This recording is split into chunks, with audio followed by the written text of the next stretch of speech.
Sister demanded that I pay her bill for her engagement party. I refused, and she made a disgusting scene.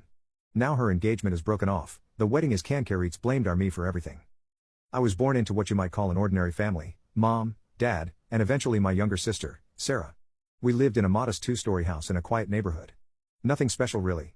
But looking back now, I can see that's where any sense of ordinary ended for me.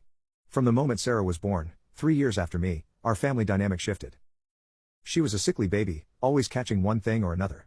Colds turned into bronchitis, ear infections became chronic, and mysterious fevers would appear out of nowhere.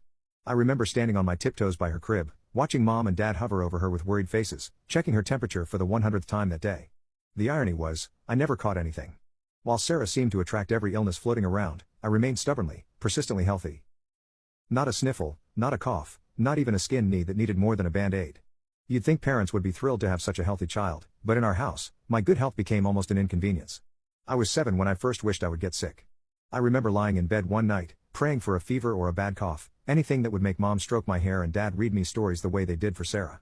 I even tried faking a stomachache once, but mom just took one look at me and said, "You're fine, Gloria.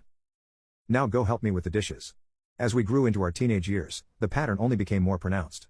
Sarah, at 11, spent most of her time resting on the couch or in her room, while I, at 14, became practically our house's maintenance staff.